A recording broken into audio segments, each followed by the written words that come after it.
City Chiefs, by the way, there was a game. They're Super Bowl champions, winning the big game. Look at that. Boom. The 49ers did well, 10-10 at halftime, right? Then San Francisco had the Chiefs kind of right where they wanted them. Had a 20-10 lead, I think, in the third quarter. Then, Patrick Mahomes tossing it.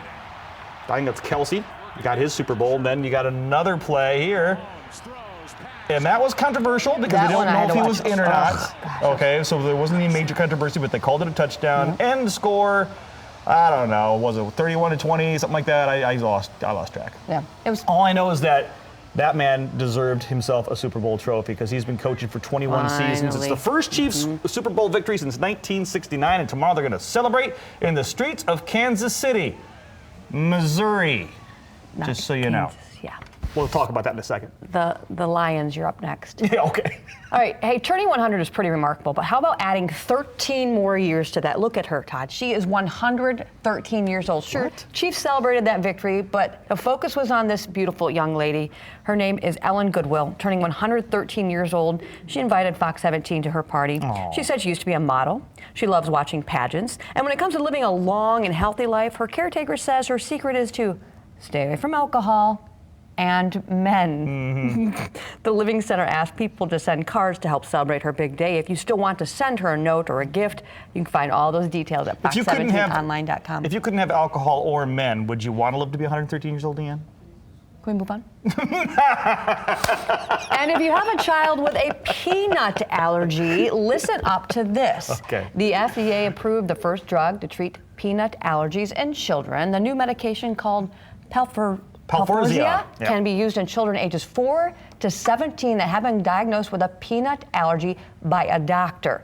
The drug is not a cure, but it is designed to minimize the incidence and severity of a child's allergic reaction, because some of them can't even be in the same room with it, right? Serious, it's dangerous. The new treatment exposes children to controlled dosage of peanut protein over time, and then they build up that tolerance.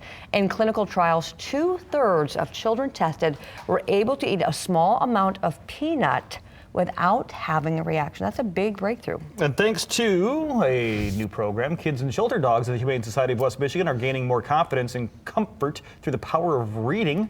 It's a program where young students can work on their reading skills and escape to another world and help their furry friends do the same. The director of community programs for the shelter says it's not only teaching the kids to read without judgment and with patience, but it kind of also helps the animals to de-stress in a stressful environment of a shelter. All of the animals the kids read to are adoptable animals. The Humane Society hopes this program will not only improve the reading skills, but generate more adoptions as well. The program is scheduled to launch in March for National Reading Month. We need to go read to animals. You want to go? We can do that. We need to do that. All right, one thing that many of us read about yesterday, the prediction of good old Punxsutawney Phil. No shadow means an early spring prediction. Now, this is the 134th Groundhog Day in Gobbler's Knob, Pennsylvania, and only the 20th time in history that Phil has not seen his shadow out of 134 years. West Michigan certainly agrees with Phil after seeing sunshine and temperatures near 50 degrees over the weekend. It was delightful. All right.